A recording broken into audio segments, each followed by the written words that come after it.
여러분 안녕하세요. 모두 잘 지내고 있죠? 하루빨리 코로나가 없어지길 바라면서 오늘은 여러분 2학기 수업 벌써 이제 9월이 지났기 때문에 먼저 지난주에 2학기 수업을 이미 했지만 그래도 또 새로운 단원으로 들어가는 이 시간이기 때문에 또 감회가 새롭기도 하겠고요. 이 부분부터는 여러분 2학기 때 시험에 나온다라는 거 집중하면서 잘 들어주셨으면 고맙겠습니다. 여러분 교과서 페이지로는요, 여기가 88쪽이고요. 3단원의 전체 첫 번째 페이지입니다. 여기 보시면 3단원 다채로운 문화를 찾아가는 여행이라고 되어 있고요. 여기 왼쪽에 보시면 이와 같은 문구가 있습니다. 잘 보이게 여행은 나의 디자인의 근원이다. 이 글을 쓰신 분이고요. 밑에 보시면 존 갈리아노라고 되어 있습니다. 존 찰스 갈리아노 영국 분이시고요. 디자인을 하시는 분입니다. 여러분이 알 수 있는 브랜드를 가지고 이야기를 하자면 이분은 원래 지방시 에서 디자이너를 하시다가 나중에 보통은 크리스찬 디올 디자인으로 넘어가셨고요. 다시 지금은 메종 마틴 마르기 뭐라고 하던데 그것까지는 선생님이 잘 모르겠고 독일의 브랜드 지금 현재는 여기에서 일을 하고 있다라고 합니다. 자, 이분이 이렇게 이야기했어요. 여행은 나의 디자인의 근원이다. 컬렉션을 치를 수 있도록 만드는 아이디어의 원천은 이와 같은 여러 각국의 작은 아이템에서 시작한다. 문화의 다양성을 인정하고 끊임없이 섭취해야 한다. 내가 가진 문화적 다양성과 여행은 나에게 모든 문화를 수용할 수 있는 자세를 알려주었고 끊임없이 영감의 요소를 제공하고 있다라고 되어 있습니다. 지금 여기 88, 89쪽에 보시면 밤 하늘을 배경으로 수많은 별빛이 보이는 부분을 여러분은 확인을 할 수가 있을 거예요. 실제로 깜깜한 지역에서 이런 별빛을 바라보고 있다, 하늘을 바라보고 있다 치다라면 정말로 여러분은 은하수를 볼 수 있을 겁니다. 여기에 있는 사진을 볼 수 있는 곳은 여기에 있는 것처럼 네팔의 남체 바자르 마을이라고 되어 있는데요. 히말라야 산맥의 높은 지역에 위치한 마을로 여러분이 나중에 산악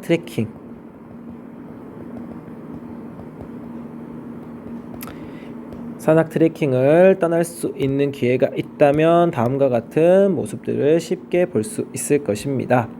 이 3단원 다채로운 문화를 찾아가는 여행은요, 크게 4가지로 구성이 되어 있습니다. 첫 번째 축제, 두 번째 문화, 세 번째 도시와 촌락, 그리고 네 번째 우리나라 문화 여행이라고 되어 있고요. 자, 분명히 여기에 문화를 가지고 배경을 단원 전체를 설명을 하고 있기 때문에 여기 첫 번째 축제 여행에서는 네 번째 우리나라 문화 여행이라는 걸 놔뒀기 때문에 외국의 다른 나라의 사례를 가지고 이야기를 하는 시간을 갖도록 하겠습니다.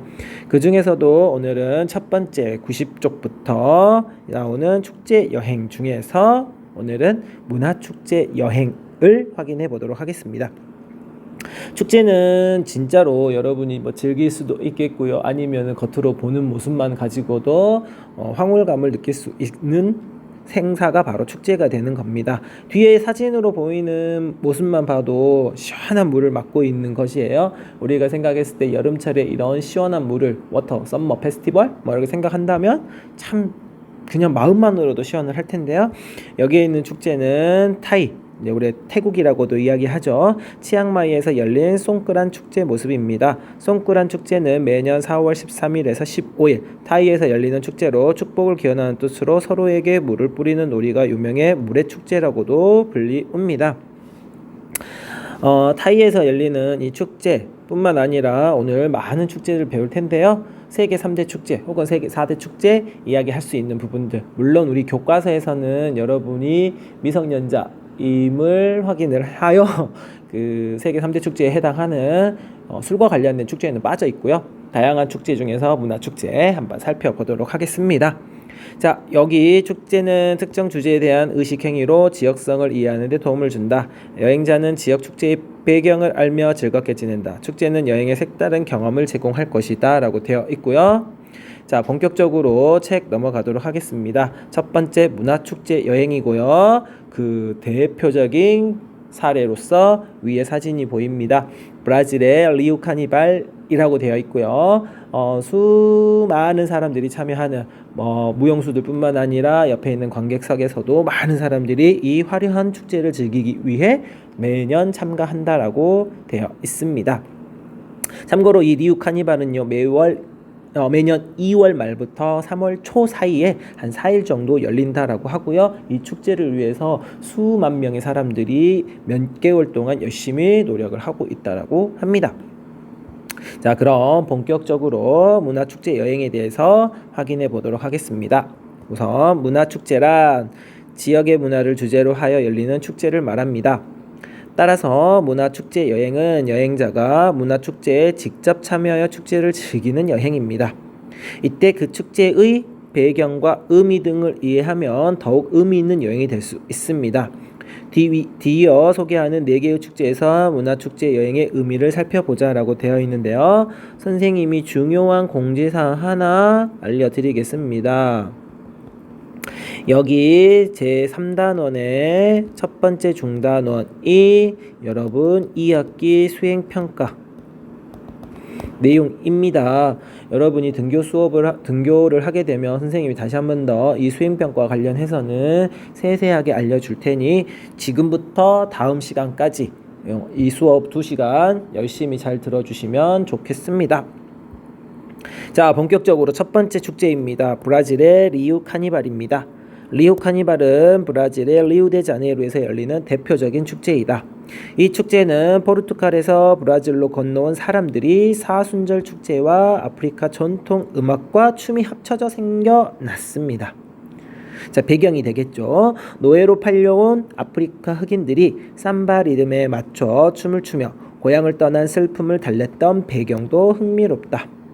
축제가 열리면 삼바 무용수들이 화려한 조형물과 함께 거리를 가득 메운 군중들을 헤치고 지나간다. 삼바를 추는 무용수들의 현란한 모습에서 흥겨움을 느낄 수 있다라고 되어 있고요. 여기 카니발, 그리스도교 금요기간인 사순절을 앞두고 즐기는 축제를 말한다고 되어 있습니다. 리우 카니발. 리우 카니발은 매년 2월 말부터 3월 초 사이 4일 동안 열린다라고 세부적으로 적혀 있고요. 여러분 관심을 가지고 조금 더 확인을 해보시면 좋겠습니다. 자, 다음 페이지에 넘어가시면 이탈리아의 베네치아 카니발입니다. 세계 3대 축제에는 첫 번째 있었던 리우 카니발, 그리고 이 다음 페이지 93페이지에 있는 사포로 눈축제를 포함해서 여기를 넣기도 하고요. 아니면은 그 다음 페이지에 있는 분요의 토마토 축제를 넣기도 합니다. 그런데 여기 베네치아 카니발 대신 원래 세계 3대 혹은 4대 축제에 꼭 들어가는 축제는 독일의 이렇게 하면 여러분이 먼저 이야기를 할 수 있는 친구들도 있는데 뮌헨의 옥토버 페스트. 옥토버이기 때문에 보통은 이제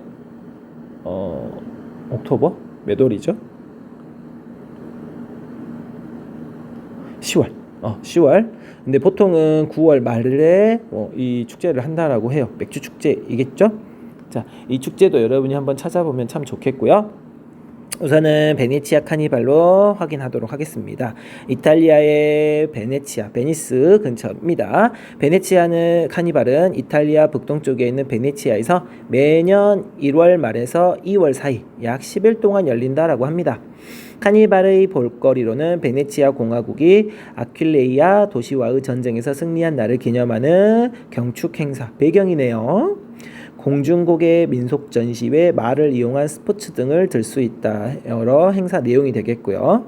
가면 축제나 불꽃놀이도 이 행사 중 하나이다.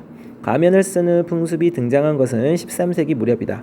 1204년 베네치아의 총독 제7차 십자군 원정대가 귀환하면서 데려온 이슬람교도 여성들이 착용한 베일을 보고 얼굴을 가리는 것에 매력을 느껴가며 느껴 가면이 유행하였다고 합니다. 이러한 가면은 축제의 꽃이며 축제의 분위기를 더욱 화려하고 신비롭게 만든다라고 되어 있습니다. 실제 이제 아래쪽에 보시면 베네치아 카니발 가면 축제 참가자들의 모습을 볼 수 있는데요. 화려한 복장, 의상과 가면을 사용을 하고 이런 사람들이 골목 가득히 들어가서 즐기는 모습들. 어떻게 생각하면 가면 속에 나를 감출 수 있다라는 내용이 될 수도 있겠죠. 비슷한 가면을 사용하는 축제로는 여기 과테말라 라비날 아치 춤국 전통 축제라고도 있는데요. 가면을 쓴 자는 죽은 자를 의미한다라고 되어 있고요. 참가자들은 이들을 죽은 조상으로 받아들여서 뭔가 재미있는 혹은 의식적인 모습들이 나타날 수 있겠죠. 실제 우리나라에도 보면은 가면을 쓰고 하는 대표적인 축제 하면은 탈춤인 거잖아요. 봉산 탈춤이 됐거나 아니면은 안동 하회탈 이런 부분들을 생각을 해볼 수 있겠습니다. 자, 다음 페이지에는요, 일본에서 개최되는 삿포로 눈축제입니다. 자, 삿포로 눈축제는 매년 2월 초 일본 홋카이도 삿포로에서 열리는 일본 최대의 겨울 축제입니다. 이 축제를 방문하기 위해서 거의 매년 약 200만 명에서 300만 명 정도 되는 사람들이 이 축제 기간에만 방문을 한다고 합니다. 이 축제를 즐기려면 삿포로 주요 도로에서 열리는 오도리 행사장, 얼음을 이용한 어린이 놀이기구가 있는 츠도무 행사장, 조각가들이 작품을 전시하는 스스키노 행사장을 둘러보아야 한다. 여러가지 행사 내용이 있겠고요. 삿포로 축제의 최대 볼거리는 눈과 얼음으로 만들어진 거대한 조각상들이다. 삿포로는 일본에서 가장 추운 지역으로 겨울에는 평지에 1에서 2m, 산악지대에는 3m 이상의 눈이 쌓입니다.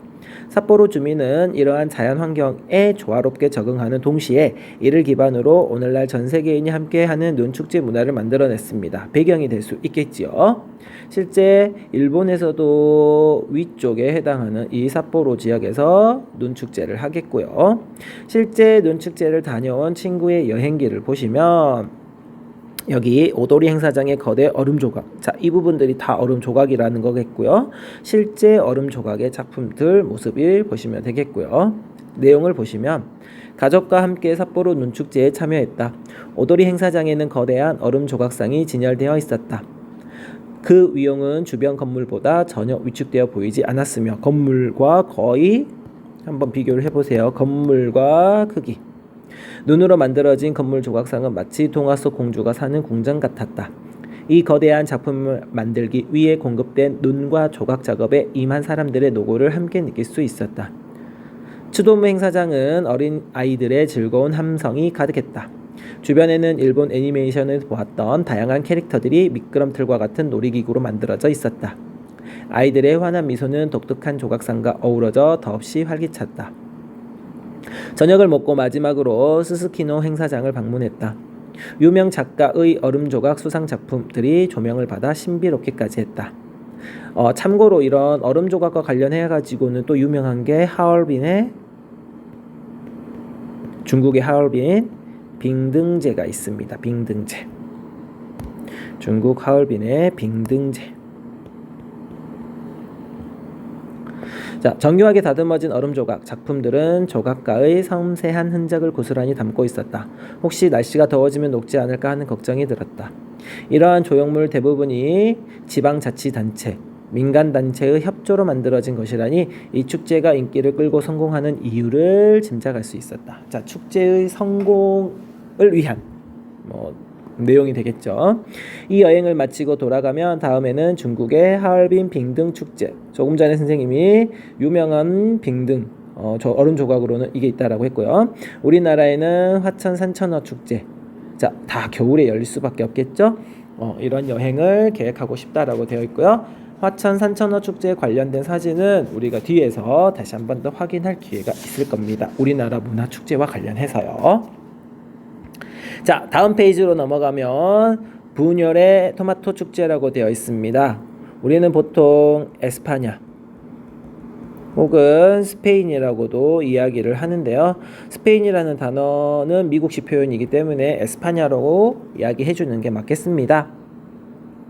토마토를 가득 실은 차량에서 토마토를 나눠주는 모습, 그리고 토마토 범벅이 된 집 앞을 청소하고 있는 모습, 이런 모습을 볼 수 있는 곳이 바로 에스파냐의 남부 지역에 해당하는 이 부뇰 지역인데요.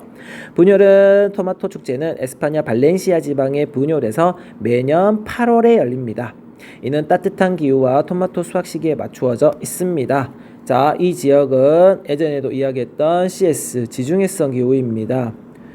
지중해 기후의 가장 큰 특징은요, 여름철이 고온 건조합니다. 그래서 여러 과일들의 수확 시기와도 겹쳐 있는데요, 매우 맛이 달달하는 게 특징이 되겠네요. 축제의 유래는 확실하게 알려져 있지 않다. 그 가운데 가장 널리 알려진 것은 부뇰에는 서구 라틴 문화의 전통에서 파생된 거인과 큰 머리라는 인형의 옷을 입히고 이 인형들을 들고 악단의 연주에 맞춰 행렬하는 민속 축제가 있었고, 이 민속 축제에서 청소년들이 노점에 있던 채소를 던지며 싸움을 벌였다고 해요. 이들은 다음 해인 1946년 8월 마지막 주 수요일에 다시 싸움을 벌였는데 집에서 토마토를 들고 나와 던지며 싸웠다고 합니다. 이후 8월 마지막 수요일이 되면 젊은이들 사이에서 토마토를 던지며 노는 것이 유행했고, 이것이 토마토 축제 라 토마티나로 발전했다라고 합니다. 이게 이제 가장 널리 알려진 배경, 사례인 거겠고요. 우리 지리적으로, 선생님은 이제 지리교육과이다 보니까 지리에서 이야기할 때 부뇰의 토마토 축제가 발생한 배경은 토마토 생산량이 매우 많았습니다. 생산량이 많아서 소비자에게 팔리는데 가격이 매우 저렴했던 거죠. 그래서 생산비를 충족하지 못할 만큼에 팔린다라고 했어요. 그래서 화가 난 농민들이 이 토마토를 정부 관계자, 시장 관계자에게 집어 던진 것이 사례가 됐다, 계기가 됐다 라고도 선생님은 배운 적이 있었거든요. 그런데 그것보다는 이게 더 가장 유력한 확실하게 알려져 있는 것이고요. 부뇰 토마토 축제는 국내외 여행자는 물론 지역 주민들의 참여의식이 매우 높다고 되어 있습니다. 행사장 주변에 사는 주민은 토마토 투척으로 집이 더럽혀지는 것을 마다하지 않으며 그들 스스로가 축제의 한 부분이 되는 것을 자랑스럽게 생각합니다. 축제가 마무리되면 질서있게 도시를 정비하는 성숙한 시민의식도 갖추고 있습니다. 이러한 사실이 축제의 지역 배경과 성공 조건이 되고 있다라고 되어 있습니다. 부뇰의 토마토는 아무래도 이 지역의 기후 환경과 관련해가지고 토마토가 많이 생산이 될 수 있는 배경이 더 하나 있겠죠. 토마토 축제의 모습, 매력, 밑에 보시면 8월 마지막 수요일이 되면 전 세계에서 수많은 관광객이 모여들고요. 행사가 시작되기 전부터 상기된 모습으로 축제를 향하고 방송국들도 명당을 찾아서 대기하고요. 토마토 세례를 막기 위해 비닐과 천막을 둘러치면서 열기가 뜨거워지고 호스로 물을 뿌리는 등 다양한 모습들이 나타나며 토마토를 실은 차량이 축제로 들어오고 엄청난 양의 토마토가 관중 속으로 쏟아지면 던지고 문지르고 으깨고 뿌리며 전쟁이 시작이 됩니다. 실제로 이런 부분에 가가지고 여러 개 가서 여러분도 막 집어 던지고 논다며 스트레스가 한껏 풀릴 수 있는 좋은 기회가 될 수 있겠죠. 자, 이 외에도 유네스코에서는 인류의 다양한 여러 가지 중에서 무형 문화유산들을 지정을 해서 보살피고 있는데요. 세계유산, 인류 무형문화유산, 세계기록유산 등이 있는데 이 인류 무형 문화유산은 전통 문화인 동시에 살아있는 문화라고 합니다. 인류 무형문화유산 공동체와 집단이 자신들의 자연환경, 역사, 상호작용에 따라 끊임없이 재창조해온 각종 지식과 기술, 공연, 예술, 문화적 표현을 아우릅니다. 공동체 내에서 공유하는 집단적인 성격을 가지며 사람들 생활 속에 주로 구전으로 전승되었습니다. 따라서 세계 각국은 이런 유산을 활용하여 축제로 승화하였고요. 그 가장 대표적인 게 몽골의 나담 축제. 자, 시기는 이만큼이고요. 이때 하는 건 이런 것들이고요. 아르헨티나의 탱고 축제 위치이고요. 부에노스아이레스 이때 국제 탱고 축제, 그리고 터키의 메불라나 루미 축제, 이슬람의 신비한 춤 사이를 볼 수 있겠고요. 중국의 용선 축제, 음력오에 애군을 물리치는 관습에서 이런 것들이 있다라고 합니다. 자, 아래쪽에 보면 우리 지역의 문화 축제라고 되어 있는데요. 이 부분은 뒤에서 다시 한 번 더 확인할 수 있으니 그때 다시 한 번 더 확인하겠고요. 다음 시간에는 96페이지에 있는 스포츠 그리고 그 뒤로 넘어가면 엑스포에 대해서 확인하는 시간을 갖도록 하겠습니다. 오늘 수업은 여기까지입니다. 모두 고생 많으셨습니다.